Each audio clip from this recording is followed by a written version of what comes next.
बताएंगे आप लोगों को। तो फिलहाल आप लोग दोहराने का काम करेंगे। नमो तस् भगवतो अरहतो सम्मा सम्बुद्धस्से। नमो तस् भगवतो अरहतो सम्मा सम्बुद्धस्से। नमो तस् भगवतो अरहतो सम्मा सम्बुद्धस्से। नमो तस् भगवतो अरहतो सम्मा सम्बुद्धस्से। बुद्धं शरणं गच्छामि। बुद्धं शरणं गच्छामि। धम्मं शरणं गच्छामि। धम्मं शरणं गच्छामि। संघं शरणं गच्छामि। संघं शरणं गच्छामि।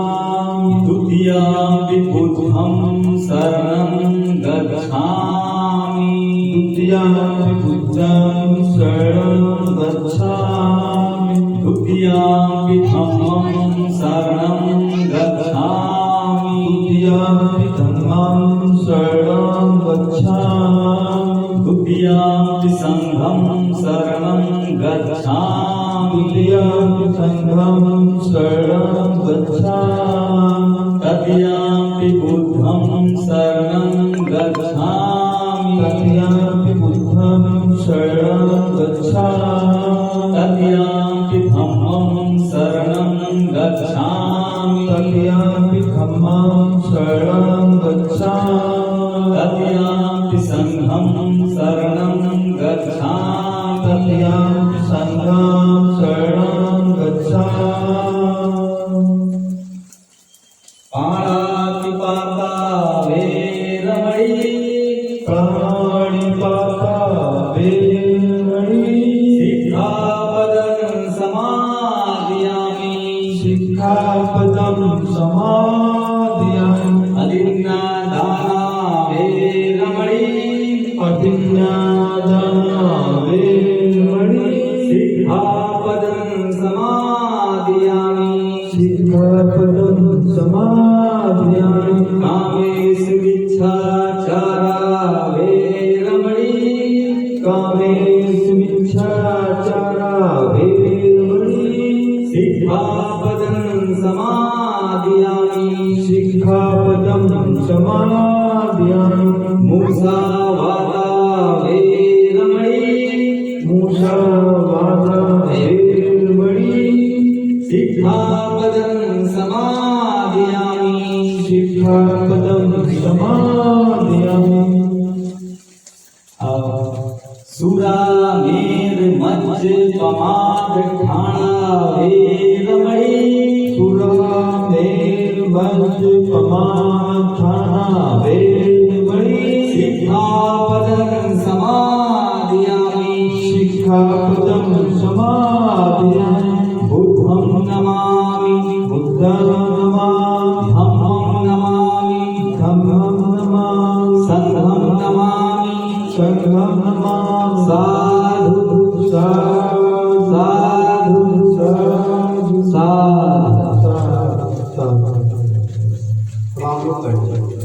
लेकिन जब बुद्धि का, आपके दिमाग का उपयोग नहीं हो पाता है, आपकी बुद्धि नहीं काम करती है, यानी आप पागल हो जाते हैं, तब जो है गगरीब खोजने का काम करते हैं।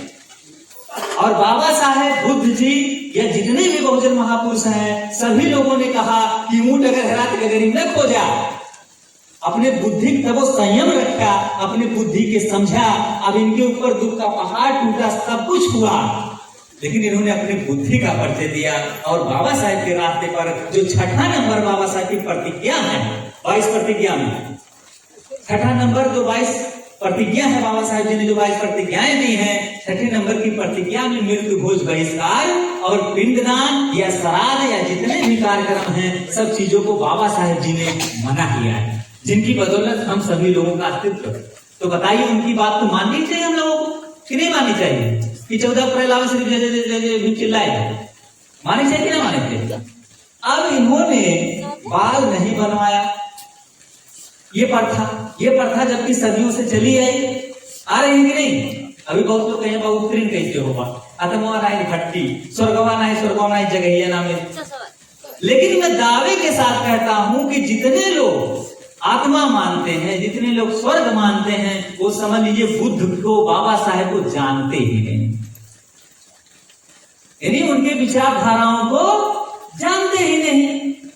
अब बताइए, अगर बाबा साहेब की उंगली टूट जाए साथियों, तो सब लोग यहाँ जितनी माताएं बहनें हैं सब लोग आंदोलन कर रहे कि दहेजरा खुद लौंडा खुद के हमारे बाबा साहब के तोड़े का अधिकार किए रखा, कौन रहा दहेजरा खुद, चलांसन है ना। अगर वास्तव में वो व्यक्ति मिल जाए तो उसके जिस हाथों से अगर वो तोड़ा रहेगा मूर्ति, उस हाथों को काट डालेंगे। ऐसे ऐसे लोग हैं, नहीं है? लेकिन बाबा साहेब जी ने ये नहीं कहा था। बाबा साहेब जी ने कहा था कि मेरी मूर्ति की पूजा ना करके मेरे विचारधाराओं की पूजा करें। यही बाबा साहेब की विचारधारा है साथियों, जो मैं बताने जा रहा हूं आप लोगों को कि मतलब ये जो तिरहमी होता है या जो जितने भी संस्कार हैं, ये संस्कार कहां से हैं? जैसे बहुत लोग हैं कहेंगे परंपरा चली आ रही है, तो हमको पहले उस संस्कार को जानना होगा, उस परंपरा को जानना होगा कि जो उस परंपरा ना आपके बाबा साहेब बनाए, ना आपके बुद्ध जी बनाए, ना बहुजन महापुरुष बनाए। साथियों, तो क्या जानना चाहेंगे कि नहीं? देखिए बुजुर्ग दादाजी बैठे हैं, इनसे बढ़िया तो भाई जीवन लोग नहीं जी पाए होंगे। अभी बुजुर्ग है ना, लगभग क्या उम्र 90-100 साल के बीच में होंगे, हाँ करीब, मेरा तो अनुमान है। तो अभी जैसे अगर हम पूछ लें तो तमाम ये जो कार्यक्रम तिरहमी में गए होंगे और तिरहमी करवाए भी होंगे, भाई वरिष्ठ हैं, इनका हम आदर कर रहे हैं, सम्मान कर रहे हैं। और अगर पूछा जाए कई लोगों से, कहेंगे भाई ये परंपरा चलती चली आ रही है, तिरहमी किसने करना चाहिए। लेकिन अगर इनसे हम ये पूछ लें कि दादाजी ये बताइए, अगर ये परंपरा चलती चली आ रही है तो कहां से चली आ रही है? अभी मामला साहब, जब आपके बाबा साहब नहीं बताए, आपके बुद्ध जी नहीं बताए, आपके बहुजन महापुरुष नहीं बताए, जो गुलामी की बेड़ियां लगी हुई थी, हाड़ी लटकी हुई थी और झाड़ू लटका हुआ था, आप लोगों को पशु से इंसान बना दिए, तो ऐसी परंपरा को जब नहीं चलाए तो आखिर कौन चलाया? है ना? जानना चाहिए कि नहीं जानना चाहिए? जानना चाहिए। तो ऐसी परंपरा को कौन चलाया? ऐसी पुस्तक कौन लिख दिया जिसकी वजह से हम गुलाम बनाए गए? तो साथियों, एक किताब है जिसका नाम है गरुड़ पुराण। एक किताब है जिसका नाम है गरुड़ पुराण, और गरुड़ पुराण में 16 संस्कार हैं, और 16 संस्कार जो है गुलामी व्यवस्था को डालने के लिए है, हम लोगों को इंसान से पशु बनाने के लिए। तो क्या उस परंपरा को आप चलाना चाहेंगे? क्या आप फिर पशु बनना चाहेंगे? क्या बनना चाहेंगे कि बाबा साहेब के किताब को पढ़कर, बाबा साहेब के विचार को पढ़कर आगे बढ़ना चाहेंगे? बताइए, सवाल उठता है कि नहीं उठता है? उठता है ना। तो 16 संस्कार में जो बताया गया है कि अगर आप ये करोगे तो आत्मा की शांति होगी, अगर आप ऐसा करोगे तो स्वर्ग में जगह मिलेगा। लेकिन जब इन किताबों को बाबा साहेब जी ने, मानिए बुद्ध तो बहुत पहले, 2585 साल पहले, इनका तो छोड़ ही दीजिए बात, ये तो राजा थे, इन्होंने ऐसी किताब नहीं लिखी कि जो तिरहमी किया जाए, श्राद्ध किया जाए या मृत्यु भोज किया जाए, है ना। तो आखिर जब इन लोगों ने नहीं लिखा किताब, इन लोगों को हमको दूर करने के लिए कहा, तो इनकी किताबों को हमको मानना चाहिए, जो वास्तविकता है, मानना चाहिए कि नहीं। तो इन्होंने जब किताब लिखा, बाबा साहेब जी ने किताब लिखा बुद्ध और उनका धम्म, आप लोगों के सामने भगवान बुद्ध और उनका धम्म, तो इसमें साफ साफ साथियों लिखा हुआ है कि ये जो व्यवस्थाएं हैं, जो परंपराएं हैं, इंसान को गुलाम बनाने के लिए हैं। अगर हम राष्ट्रपिता ज्योतिबा राव फुले जी की किताब पढ़ते हैं गुलामगिरी, तो उसमें भी साथियों साफ हो जाता है मामला। अगर हम मानवर कांसी राम साहब जी की लिखी किताब पढ़ते हैं चर्चा युग, तो उसमें भी मामला साफ हो जाता है। सत्य शोधक समाज की स्थापना अगर हम पढ़ते हैं तो उसमें भी मामला साफ हो जाता है। और सच्ची रामायण की चाबी अगर हम पढ़ते हैं ललई यादव जी का, पेरियार जी का, तो उसमें भी मामला साफ हो जाता है।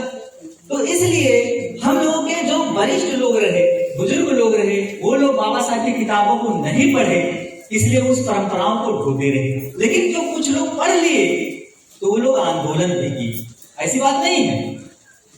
तो हम बताना चाहेंगे कि जब इन लोगों ने एक चीज सच्चे रूप से जब मंथन किया, आप देखिए, अब सही पॉइंट हम बताने जा रहे हैं साथियों, इसको सुनना जरूरी है, नहीं तो शांति सभा ऐसे भी हो सकता है। जब तक आपके अंदर से अंधविश्वास नहीं निकलेगा, पाखंड नहीं निकलेगा। डॉक्टर चमार साहब जी का बहुत बड़ा योगदान है कि इन्होंने वास्तव में खुलकर बात को बताया। लेकिन मैं बताना चाहूंगा कि जैसे अभी किसी का कुछ हो जाता है तो लोग जाके उसका चनुन करा देते हैं। चनुन कराते हैं ना, पहले चनुन कराते हैं, चनुन करा के एक कानी लोहा वहा फैला देते, कमा देते हैं। ये जो परंपराएं हैं, लोहा कमा दे। और उसके पहले साथियों के अंधविश्वास आप देखेंगे कि व्यक्ति को जीते जी मैं कहता हूं 50 कपड़े या 50 रिश्तेदार आ जाए नहीं देंगे। कोई माई का लाल अगर पाया हो 100 कपड़े बता दो, आया है? इस धरती की मैं बात कर रहा हूं दावे के साथ कि अगर जान लीजिए कोई रिश्तेदार हो या पटीदार हो या कितना भी सगा संबंधी क्यों ना हो, पूरे जीवन में अगर मैं कहता हूं जीवन में एक दिन अगर उसे कह दो लाओ 100 लोग मिलके कपड़े दे दो, तो कोई दिया है? नहीं दिया होगा। और एक दिन किसी के भी माँ बाप हो, अगर उससे हम कह दें साहब इकट्ठे 8 गरीब गोला लाए रहे ना, दिए क्या कहियो देते, क्योंकि दोनों बड़ा पिता कमाने वाला हो, माता कमाने वाला हो, अगर उसे कह दे 10 गोला तो नहीं देता, तो ना दिए हुई। लेकिन साथियों अंधविश्वास के नाम पर उस दिन जब किसी की मृत्यु हो जाती है तो 10 गरीब गोला लटका देते हैं, नहीं लटकाते हैं? जबकि वो जानते हैं सच्ची रूप से कि वो नहीं पाएंगे। क्यों? अगर उनका मन को देखा जाए, टटोला जाए, तो उनका मन जानता है कि हाँ ये नहीं पाएंगे, लेकिन समाज के डर से, परंपरा के डर से 10 गरीब गोला। और इसके बाद वो तो मान लो जो हुआ सो हुआ, 150 कफन रिश्तेदार लोग भी कफन ले जाते हैं। कुछ जागरूक लोग हो गए हैं, जानते हैं कि 1 कफन या 2 कफन काफी है। कुछ जागरूक लोग का पैसा देते हैं, कहते हैं भाई पैसा दे दो, कुछ काम नहीं आ जाएगा, नहीं तो कफन बेकार हो जाएगा। लेकिन अभी भी जो उस परंपराओं को ढो रहे हैं, अगर पैसे की बात करो तो पैसा नहीं देने को तैयार होते हैं। कहीं हरे हम कफन देवे लायक ना है ना, है ना? लेकिन जिये धरी कहियो ना लाए हुए 65 सत्यता है, ये कड़वी है साथियों, सच्चाई कड़वी है, सच्चाई है। और एक चीज आप लोग और देखेंगे कि जब इंसान परेशान रहता है, बीमार रहता है, तो बहुत लोग ऐसा है, मान लो आप लोगों की मैं बात नहीं कर रहा हूं, मैं समाज की बात कर रहा हूं, आप लोग अपने स्तर पे मत समझिएगा। ये जितनी बातें मैं कह रहा हूं पूरे सामाजिक तौर पे बात कर रहा हूं, किसी एक व्यक्ति विशेष की बात नहीं कर रहा। तो अब जैसे आप लोग देखेंगे कि कितने लोग जब परेशान होते हैं तो बहुत जन के लगे अगर फोन हो जाए ना, तो कुछ जने कहे जाए तो फोन उठावा करें, पैसे मांग करिए, कितने जने देखा हो जाए कोई ने, ठीक बात देखे चला है, सऊदी सुदत नहीं है, फिर बात क्या कही है नहीं जाता। जीजा और दीदी जो हैं मास्टर समारोह जी और जो सरस्वती जी, जीजा और दीदी दोनों लोग आए।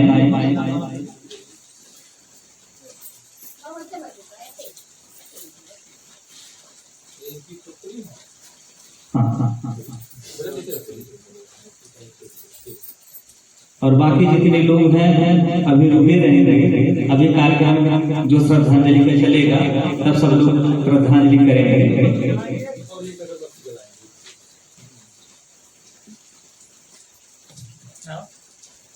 तो जैसा कि साथियों डेरा गांव में आया हुआ और यहाँ पर राम आशीष जी हम लोगों के बीच में नहीं है, लेकिन एक चीज कहा जाता है साथियों, इंसान आता है चला जाता है, लेकिन उसकी यादें जो हम लोगों के बीच में जिंदा है।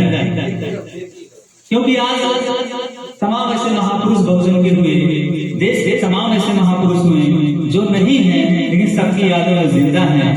इंसान को पहचाना जाता है उसके कर्तव्यों से, उसके कर्मों से। अगर अच्छे कर्म लोग करते हैं तो वो लोग नमन करते हैं, याद करते हैं, और हम यही चाहेंगे पूरे परिवार के लिए चाहेंगे कि जो दुख इनके ऊपर है ये दुख दूर हो, तथागत बुद्ध की अनुकंपा हो, बाबा साहेब बहुजन महापुरुषों की अनुकंपा हो, कि दुख से दूर होने की शक्ति इन लोगों के अंदर आएगा। और दुनिया का सबसे बड़ा सत्य, जैसा कि साथियों हमने कहा कि जीवन मरण सत्य है, किसी का जोर नहीं चलेगा। आज हम हैं, कल हम नहीं रहेंगे, और तमाम ऐसे लोग आए हैं जो थे और नहीं रहे। ये सब पता, और इसी चीज का खोज जो है बुद्ध जी ने किया, और पूरे विश्व को उन्होंने बताया कि जीवन मरण ही सत्य है। इससे कोई व्यक्ति, कोई जीव, कोई जंतु या दुनिया का कोई भी वनस्पति, कोई भी नहीं बचेगा जो मृत्यु को ना प्राप्त। कोई आज, कोई कल, ये सब सत्य। और साथियों, ये नहीं मैं कि बहुत बड़ा ज्ञानी हूँ, जैसा कि आप, ये नहीं कि मैं बहुत बड़ा ज्ञानी हूँ। आप लोग देखते हैं कि जब शांति सभा का कार्यक्रम होता है तो घंटे लोग कराते हैं।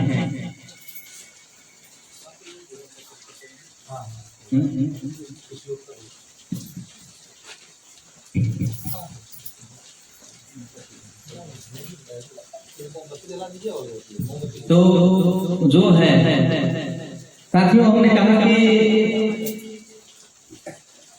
ये नहीं कि मैं बहुत बड़ा ज्ञानी हूँ, लेकिन बाबा साहेब डॉक्टर B.R. अम्बेडकर जी ने एक चीज कहा था। आप लोग देखे होंगे 14 अप्रैल मनाते हैं या कोई भी कार्यक्रम होता है, भाई साहब बैठे, तो कोई चीज जब रहता है तो सब लोग कहते हैं कि बाबा तेरा मिशन अधूरा, हम सब मिलकर करेंगे पूरा, और जय जय जय जय जय भी नमो नमो बुद्धाय। हमारे जितने बहुजन साथी हैं सब जोर शोर से करते हैं, लेकिन बाबा साहब जी ने कहा था, आगरा में लाश जीत दिए थे बाबा साहब ने कहा था, पढ़े लिखे लोगों ने मुझे धोखा दिया। तो बाबा साहब जी ने क्यों कहा था? क्योंकि पढ़े लिखे लोग अगर बाबा साहब का मिशन चलाए होते तो आज साथियों बौद्ध धर्म भारत देश है। लेकिन बहुत ऐसे साथी हैं जो पढ़ लिख लिए, तमाम पदों पर चले गए, लेकिन मिशन नहीं चलाए बाबा साहब का, इसलिए साथियों आज तक अधूरा। तो हर पढ़े लिखों का ज्यादा कर्तव्य बनता है, क्योंकि उनकी बदौलत हम सभी लोगों का अस्तित्व है। अभी आज साथियों बाबा साहब जी का संविधान ना होता तो मास्टर साहब ना मौजूद होते, या जो पुलिस महोदय जी बैठे हैं, भूपचंद जी जो कि भांजे हैं, इनके भांजे, वो ना होते पुलिस ना बन पाते, या ये डॉक्टर चमार साहब आपके क्षेत्र के हैं, आप लोग शायद नाम को सुनते होंगे, हो सकता है कुछ लोग जानते भी होंगे। तो डॉक्टर चमार साहब उस काबिल ना हो पाते, या मैं जो बोल रहा हूँ साथियों, आप लोगों का साथी डॉक्टर रेखीराज डॉक्टर चरण अम्बेडकर नगर की धरती से जो बोल रहा हूँ मैं बोल नहीं पाता, या मैं उस काबिल नहीं पाता। तो ये बाबा साहब का देन है, जिनकी बदौलत आज हम लोगों का अस्तित्व साथियों। तो पढ़े लिखे लोगों ने धोखा दिया, तो हम लोगों ने एक ठाना, जैसा कि साथियों मैंने चर्चा किया कि ये कार्यक्रम घंटे लोग करते हैं, घंटे लोग, और एक चीज आप देख रहे हैं कि घंटों की कमी है, जबकि ये प्रबुद्ध भारत साथियों, ये देश भारत देश बुद्ध की धरती है। अभी विदेश में कोई जाएगा क्या कहेगा कि हम बुद्ध की धरती से आए हैं। क्यों सर जी? बुद्ध की धरती से आए हैं, लेकिन यहाँ पर बौद्ध लोग जो कम हो गए हैं, उसका कारण यही रहा कि उनके मिशन पर कम लोग हैं। तो इतना कार्यक्रम होता है सब जगह, बहुत जगह होता है, तो घंटे लोग नहीं जा पाते हैं। तो हम लोगों का दायित्व बनता है, जितने पढ़े लिखे साथी हैं या जिनको बुद्ध के रास्ते पे ज्ञान है, तो वो जो है इस प्रकार का कार्यक्रम शोक शांति सभा से लेके विवाह से लेके या जितने भी कार्यक्रम हो करना चाहिए। तभी बाबा साहब का मिशन साथियों पूरा होगा, और तभी जो कर्जा हम लोगों के ऊपर है उनकी बदौलत आज उनका अस्तित्व साथियों, इतने लोग हैं सब लोग, तभी साथियों हम लोग पूरा पाएंगे, नहीं तो कभी कर्ज नहीं चुका पाएंगे। ये सब है। और हमारे साथ मौजूद हैं डॉक्टर चमार साहब, हम चाहेंगे कुछ अपनी बातों को रखते फिर हम आगे विचार करें।